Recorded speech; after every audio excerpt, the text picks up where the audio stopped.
records everything. Let's see what's going on. It's just one thing after another. But he's a friend of mine. Sure. You don't get rid of friends. Yeah, just those two boots out there, they're brand new. Like they've only been out there. They're the same color leather as your boots. And they're the same ones he wears. So we're just curious of why his boots would be out there. Same size he wears. They've only been out there probably for a day or two. This is James Brenner, a 60-year-old farmer living in Utah. The middle of nowhere in Utah. It's May 30th, 2022, and police just arrived at the property of James's neighbor, Dylan Rounds. 19-year-old Dylan mysteriously disappeared just 2 days before, and police are trying to figure out just what happened. They naturally start by talking with the man living on Dylan's property, James Brenner. He might have threw him out. Yeah, maybe he did. Does he know that's a dump out there? He does? He's got electronics and shit in there. Like I say, he was here. He had to have been here. Brought the truck here. Yeah. Huh, that would make sense. This van yours? That's fine. Can I look in it? Guy already did. Oh, did he? Yeah, Okay. I wish you wouldn't, because I got mushrooms drying there, and every time you open the door with the wind blowing, they blow all over. What kind of mushrooms? Oh, they're not the kinds that get you high. Dang. They're the ones that I get down at the Oh, yeah. 99 cents on sale. Yeah. And I love mushrooms in the wintertime. I can't get just dehydrated. But then when I just took hot water, That's pretty cool. Yeah, no, if they've already looked, I'm not going to open it. So, okay, well, we'll be here for a while to look around and see if... He said his phone pinged. I don't understand it. His phone pinged down there. No, 15.12 miles from Booking Tower. So, I mean... Yeah, so, I mean, but 15.12 miles can be a lot of places, right? You could draw a radius, and anywhere on that radius could be 15.12 miles. But this is his fuel truck, huh? Yep. He's buying it? Yeah, he's buying it, and I think the fuel is... Well, go check. He 19 years old. What the fuck that little guy was doing? What the fuck? Huh? The little boy was 19 years old. What happened? He was getting money. Yeah, I don't know. Probably a heritage thing. All right, well, he owned all that land. Like, whoa. Little bro was owning something. Look in there. I'm going to check that out right now.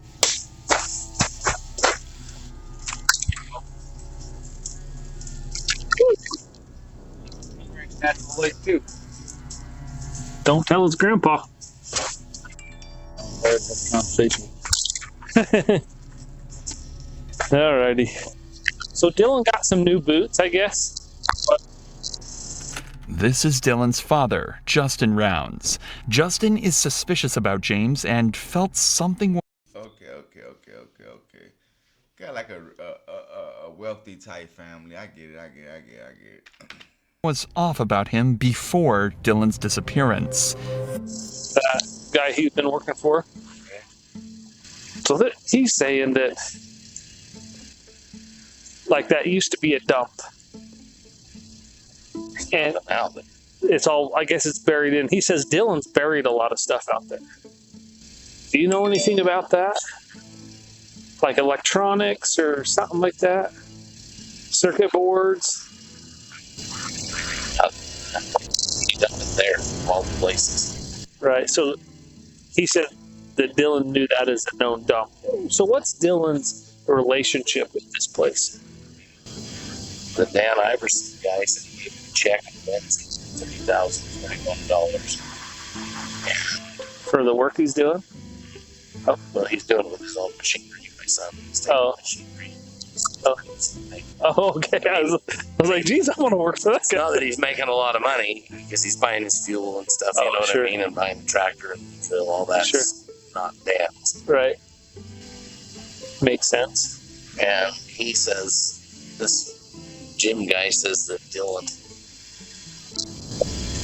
has been in town or whatever, bragging about how much money he makes and this and that. But I talked to doesn't really sound like something. But I've been around a lot of these, and I didn't think he drank. There's stuff.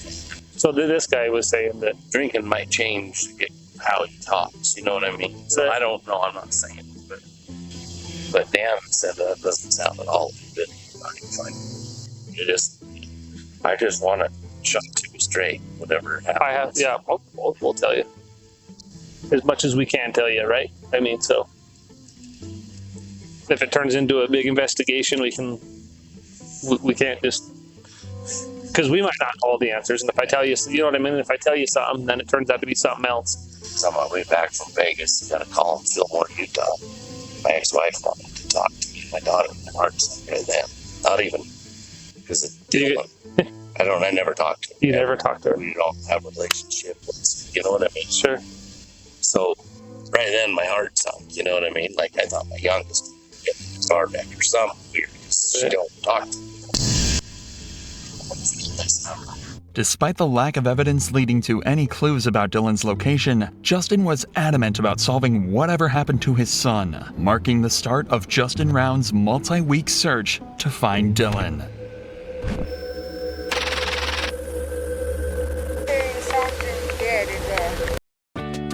We all have one. The junk drawer.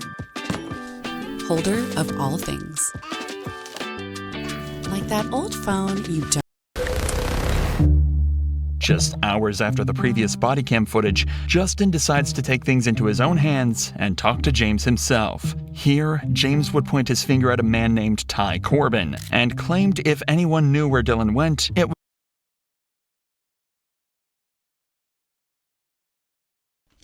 I kind of expect that because I'm like, you know the camera view when the video first came on, it was just too clear. So that was the dad.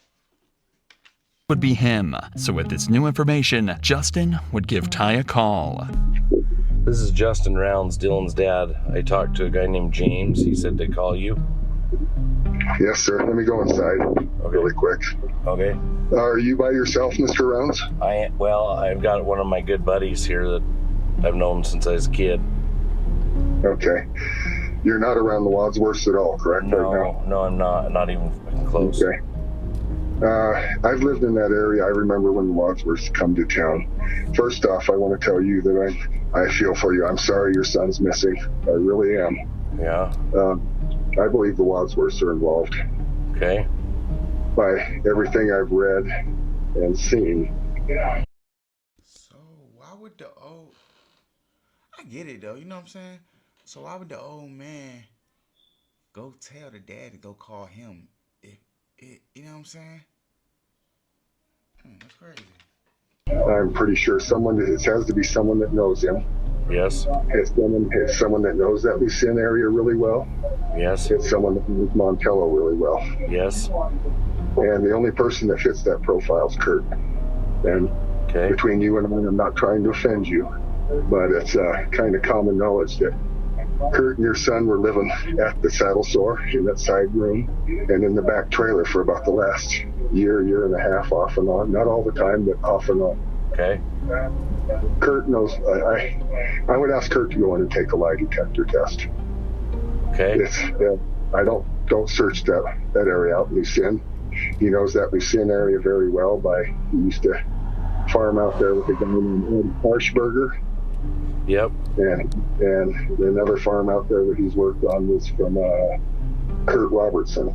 So he knows that area really well. Okay. And if those boots were found out there, he put them there. I don't know if you're familiar with Kurt's kind of a conspiracy theorist guy. No, I don't know if you're familiar with that Pilates 411 missing things, but it always says they find boots or clothes nicely folded. No explanation. This is what I think happened, and I hope this stays between you and I. Those guys for the last few weeks have been running around trying to catch people thieving like Chase. Another person that they were trying to catch was Robert Avilas. Yep. The Lee boys, Robert and Toby Lee. Yeah. And those guys are all rip-offs, there's no doubt about it. Yeah. But they've been packing guns with them and drunk, and I think that it's more apt that they were out doing that and had an accidental discharge of some sort inside your son's vehicle. And then your son being out at Lucien and somebody walking up on him and being able to harm him. You can see people at Lucien coming from 4 miles away. Oh yeah, I'm familiar with that. And just that the whole ground was power washed and everything. Kurt was the only person I knew in that whole area that had a power washer, and I'm sure he brought it out to your son's place. My son had a power washer out there. Okay, I didn't know that, but they had a power washer right next to the Cowboy Bar for a long time too. Okay. Kurt is very familiar with that area. This smells of them, and if I'm wrong, I'm wrong. But I'm trying to help you. I really feel for you. I'm sorry that this happened. Yeah. Don't expect anything from the Elko County Sheriffs. We've had people hurt out there, people shot. I could tell you a story about a girl we found 50 yards outside of town. She was murdered and they didn't do a thing about it. That's what I hear. According to Ty, a man named Kurt Wadsworth had to be responsible for the disappearance of Dylan. Oh.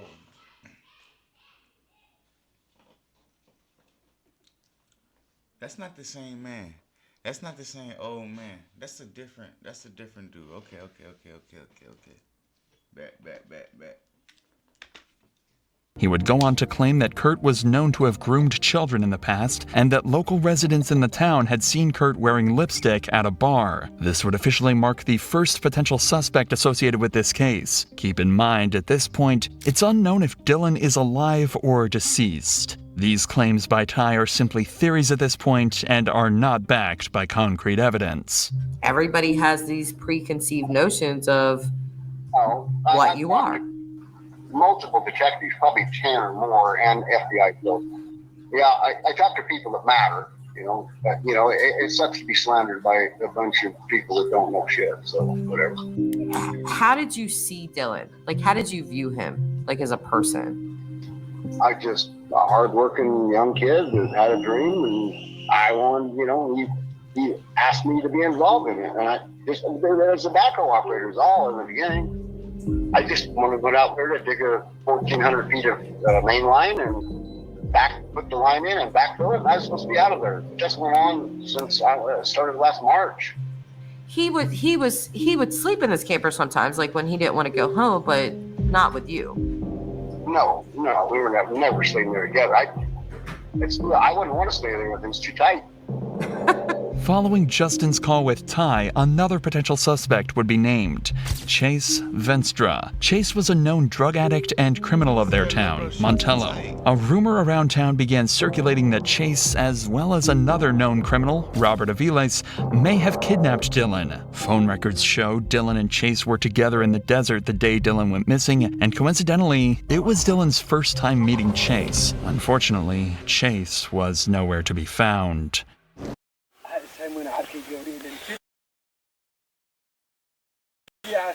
There was a moment there where I really thought I was going to pass out. It's like I said. Why the fuck is Dylan out there playing with his life like that? Like, what the fuck? We don't know we're in trouble. We're just trying to find his kid. Do you guys know Chase? We know Avi. He steals. Yeah, that's what we. What about Dylan? Do you guys know Dylan at all? Never heard of him. Chase. Yeah. So Chase is out on that ranch out there, is that what you're saying? Somewhere out there. Okay. Because he was supposed to be in Idaho. And somebody seen him out there. Okay, how long ago do you know? About a week now. Okay. Wasn't it when, because they was looking for Robert Avila. What does Chase drive? Do you guys know? Last I seen he was driving a motorhome. Yeah. What did it look like? Was it like the size of that, or was it a great big one? About the size of that, yeah. About the size of that there? Tioga on the side. Okay. And there's a place before you get to the ranch that has got trees around it. We used to call it the Kramers. I don't know what they call it now, but there's electric and everything out there.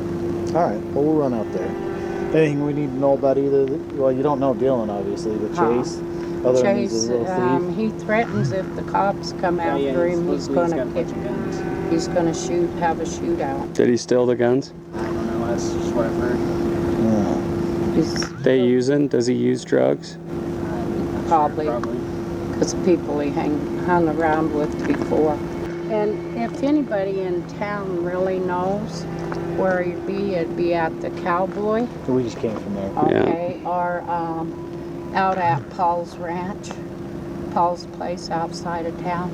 Is that the one with all the cars and everything around it? Yeah. They have all the junk? That's where Chase would be? That's who he used to hang around with. Does he use drugs, Paul? Probably. I know he drinks a lot, so. Okay. Well, you guys just be careful. Yeah. You know, we'll go do our thing, and you guys just be safe. Yep. We're just looking around for him. So. You're here. No, that's good. I'm sure that most people probably know if we stopped at the bar.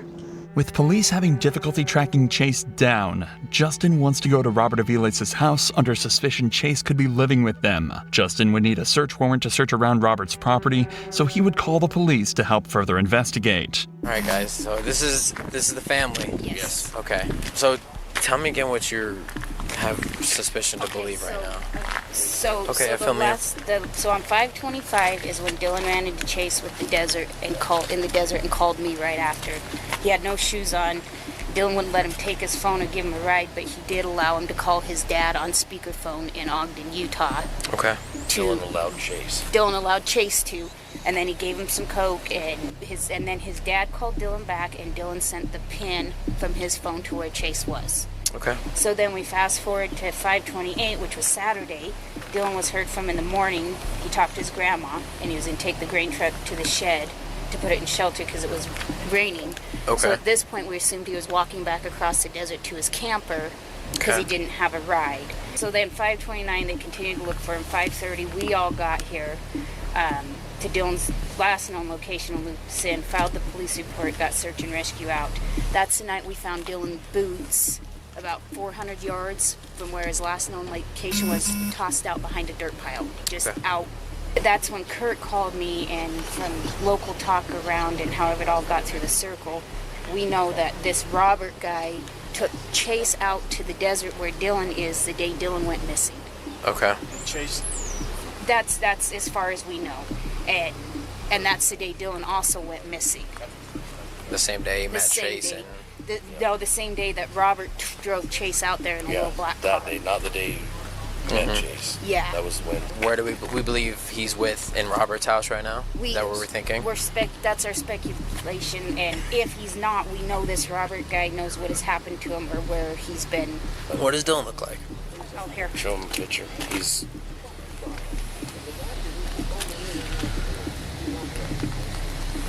Anyway, Tom Hardy's the one who told me that Robert took Chase. Valence, whatever his last name is. Valence. Venstra. Took him out to. He's the one. He didn't even know Dylan was missing. Okay. So he just brought it up in a conversation, you know. Yeah. Because, you know, he knows we're always keeping an eye out for Chase. Mm-hmm. Yeah, so, he's always got some. He has warrants. Now for us? Chase does? Oh, yeah. Well, how come Stevens didn't pick him up last Tuesday? Because he doesn't have warrants out of Nevada. Oh. Yeah. Hey, so we're standing outside of the saddle store. Yeah, we're standing outside the saddle store as a group of people here, a bunch of family members. So the phone was pinged out here. They have reason to believe that Chase Venstra and that other gentleman, that he might be in the house. So we're waiting for you and then more backup before we go and approach that. Okay, cool. We'll be right here. All right, sorry. You'll see us. Right, so even the owner's out here. He's not in the building or of any sort. Their kid Dylan. They went and checked his campground. He's gone. They said supposedly Dylan's gone missing. They're concerned that if we go knock on the door and they have very strong belief that he's in there, they want to kind of take it off on their own hand, you know. So it's kind of. I have a picture of Dylan that they sent me. That's Dylan. So do. Okay, yeah, that's what they said. I don't know if Chase still has his phone number. The phone he used last Tuesday. Okay. You guys were out here and Stevens had, you know, whatever. But I'm gonna have that in just a second, and I'll. Chase's phone. Chase's phone number, yeah. If he'd even answer our phone. Not too might have skipped town. He jumps. Yeah. All around. All over. Montello, Yep. all the way in Pilot Valley. With this information, police would drive to Robert's home.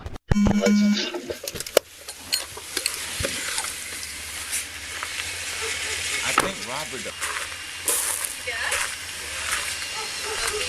Okay, well, we're looking for Pull up in November. I don't know who that would be. Okay. I'm sorry, but supposed to I have be- no idea. He's supposed to be hanging out with a guy named Chase. And Robert. Okay, I don't know. Chase might have an idea, but my son's been homesick, and he's been in bed all day, and he's been home all night. I don't know. I'm just wondering. So who's all in You your know, house? Nobody. Nobody's in there right now? No. Nobody's here right now. My son is in his trailer. And where's that at? In the backyard. In the backyard? Yeah. And he's sleeping because he was sick all night. Okay. And I'm just wondering. Well, what's happening. we're just trying to find out where And this kid no is. one came home with him. So, Nobody came home with him? No.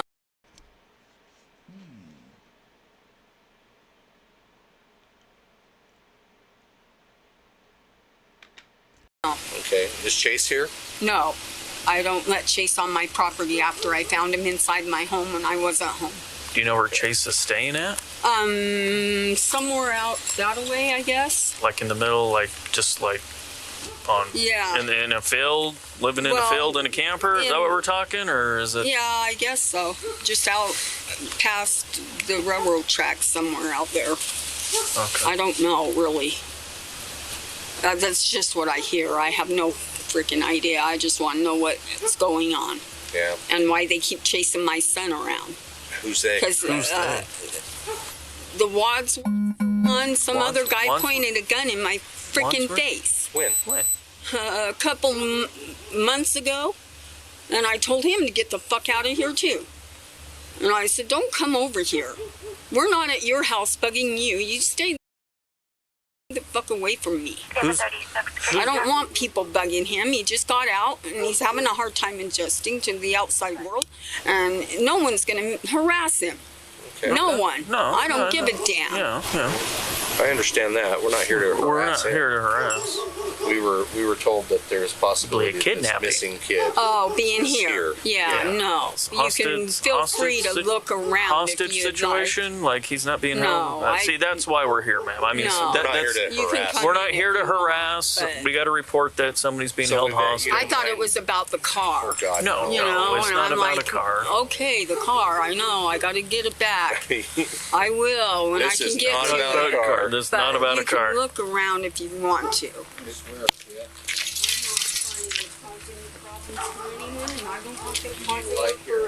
Thank you. How long have you lived out here, ma'am? All my life. Have you? Yes. I was See, you've born never and been a raised in problem. Wendover, and I've been there for a long time. You've never been a So problem this is because like we my don't even know backyard. you. Yeah. You know? But I'm just wondering because it's like I had people chasing him around and all kinds of stuff, and I'm not gonna let him harass him. And I'm sorry, my house is a wreck. The search of the home was redacted to conceal private information of the Aviles, but nobody would be found inside of the home. Because I am a junk collector. And so is my mom and my aunt and my sister and everyone. But this is it.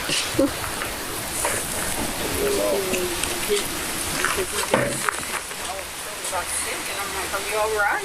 Yes. So he's been sleeping all day Gotcha. and all night. But sorry about the whole mess No, thing no worries. I've got Oh, no. going on, don't I? Don't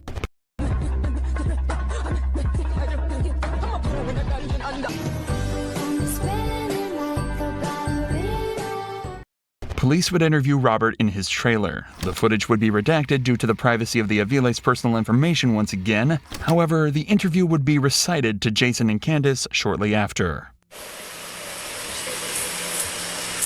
So he took Chase Venstra to Lucerne yesterday and dropped him off. They said there was a big tree there with like a pond or something where he dropped him off. He's saying that Chase's dad lives there in Lucerne. Lucien. Lucien. That's where our son is. That's where your son was? Is Lucien, yes. Okay. And apparently that's where Chase's dad lives. That's where this guy dropped him off. His dad lives in Ogden. Ogden? We know that. Okay. And That's what he just told that guy that, probably, I'm sure. But he said he did drop off. The place where he was probably saying with the tree with the pond is where the search and rescue was the last tonight. Yeah. Today. Okay. Now, I drove through there today. Did he have any vehicles or anything like that? Your son? Yeah, Yeah, they his- left at his place. Everything's accounted His for and guns were left. left there. But the keys were out of his pickup, and his pickup was locked, and he never locks his pickup. I don't believe it was yesterday. Because if he's admitting to taking I them think it's out all there. a lie. Yeah. There was no fresh fire at that pit. There's no house at that water. I don't know. Guys. Well, I appreciate you telling us. Guy's been under the. I'm sure he's. Oh yeah. Yeah, he's using dope and whatnot, but. It seems clear that Robert's story doesn't quite make sense, and it paints Chase out to look awfully suspicious. But it still doesn't lead to any clear answers, and the list of potential suspects only continues to increase. James had Dylan's truck and boots on his property. Kurt was living with Dylan and is allegedly known to groom children. Chase was with Dylan the day of the... I'm going with the nigga who had his boots on his property. Like, nigga, you had his belong... I don't know. We don't get to it. ...disappearance, and his story seems to be filled with lies. Nothing makes sense.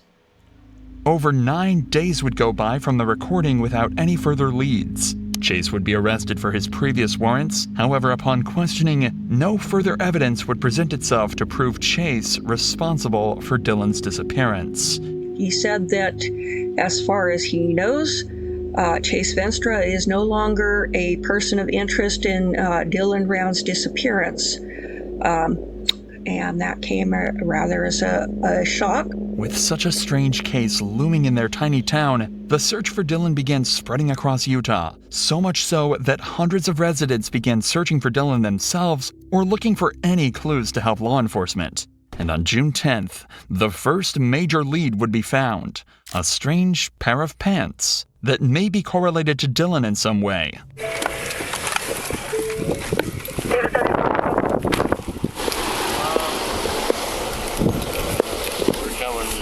Coming from Wendover to come out, just be around. We're meeting some guys that live in Wendover, have some property in Montello. They had some ideas of some mine shafts up there. We were going to search and a few things. Okay. So we met at the gravel pond. We're starting to come this way. Me and my buddy Justin Palmer, that's the guy that followed Troy. So we met up with them, come down here. Some other guys from Rigby, where we're from, were meeting us at a gravel pile by the pilot road. I don't even know the road, whatever. My buddy said it was a turnout. But as we were coming, the guy saw these pants. Oh, rush back here. I took some pictures, sent them to chauffeur. Everybody was telling everybody not to touch them, but we got a hammer to see if it was the size of Dylan, and it's not. It's a bigger size of pants. And I texted Brian that. Okay. The crotch is blown out. Nobody touched it. We just used the claws of that to kind of look, you know what I mean? So that's where we are. So we're going to get you a witness statement form to fill out. And then we only have one shot, right? So we'll have you fill out the witness statement and we'll get that going, okay? Unfortunately, the pants would be confirmed to not belong to Dylan. Again, the search for Dylan only led to dead ends. Oh, goodness. This is Donald Hatley, the neighbor of James Brenner. Don informed the police that he had information that could potentially help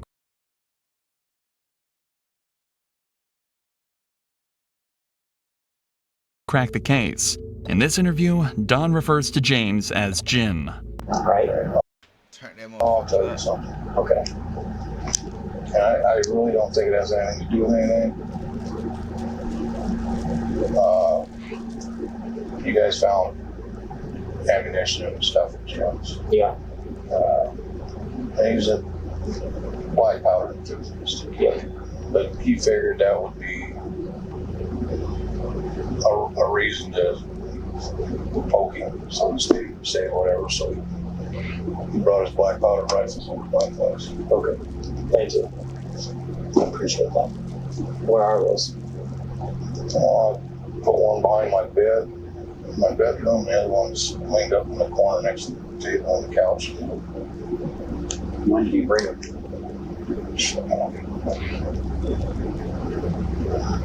After Dylan. Oh yeah, definitely after.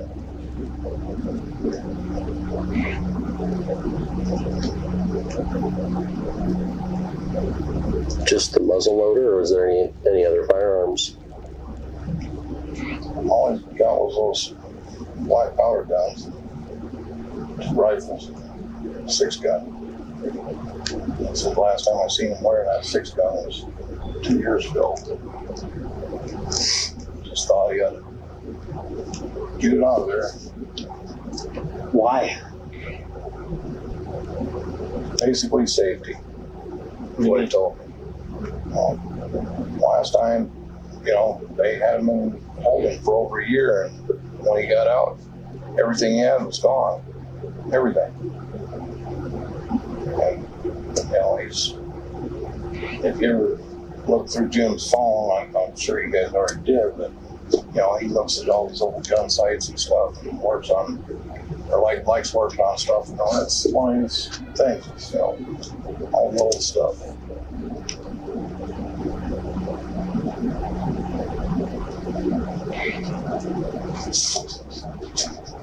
Okay.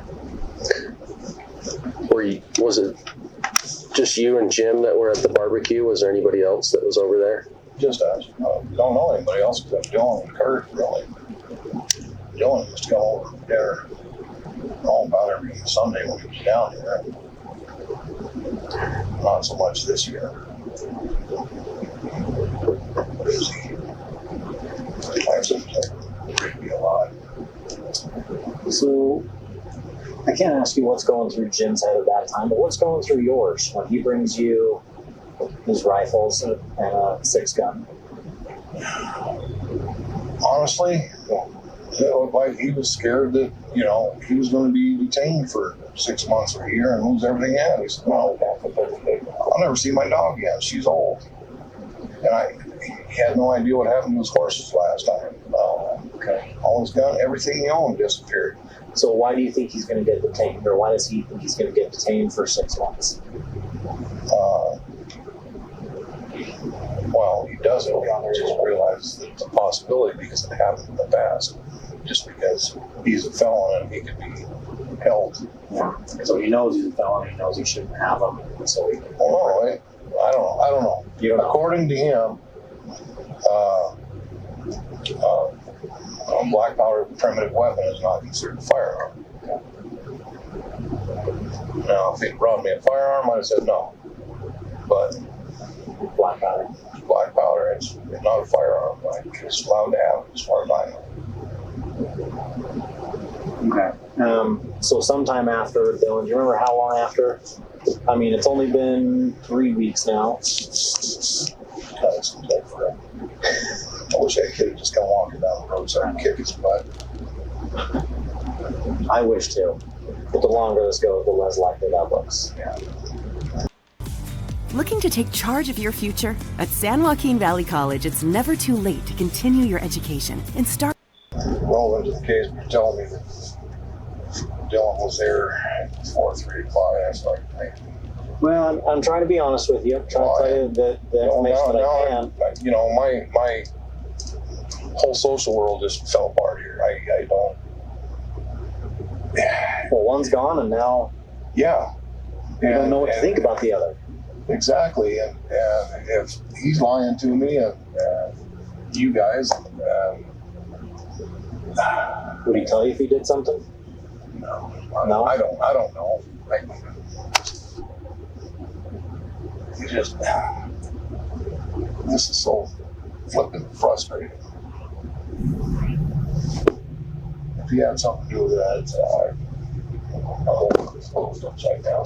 That was just. Well, we're trying to figure it out. Okay. Again, I really do appreciate you taking time. I know you got work to do. And I imagine we'll be in contact at some point about something or other, okay? Finally, police had answers. James brought multiple weapons to Don's house right after Dylan mysteriously disappeared. In the span of a few hours, James had become the lead suspect to Dylan Round's disappearance. Don would hand all 3 guns over to deputies, and a search of James's trailer would reveal ammunition, powder, and caps that matched all 3 guns. After police reviewed James's criminal history, they found several firearm-related charges, including possession by a restricted person, unlawful transport of firearms, assault with intent to murder, and malicious shooting. This allowed police to arrest James on those charges and hold him without bail. And just days later, police would discover something terrifying. Upon draining a pond near James's trailer, they would find a cracked cell phone.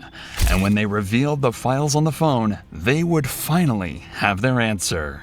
At 7:27 a.m. on May 28th, the same day as Dylan's disappearance, a time-lapse recording was made on the phone. In this time-lapse, James could be seen cleaning bloodied weapons and having multiple bloodstains on his clothing. This was just 30 minutes after Dylan's last text message. It was clear James was a cold-blooded killer. And now, police had all the evidence they could ever need to charge him with the murders. Whether James was recording this to boast his killing of Dylan or by pure accident is something we'll never know. Upon questioning, though, James stated that he was angry Dylan had parked in the shed that day. That's it. Just mad. Upon interrogating Chase Venstra and Donald Hatley, it was determined that they had no involvement in the murder of Dylan Rounds and were released. As for James, he would plead guilty to the murder, and over 2 years later, James would bring police to Dylan's remains. Following this discovery, James Brenner was sentenced to up to 30 years in prison. They promised not to give him a life sentence if he tell them what about it yet, and the family agreed to it. That's crazy, right? But we're going to go ahead and wrap this one up, man. Y'all go ahead and like, comment, and subscribe. Have a blessed one. See y'all on the next video.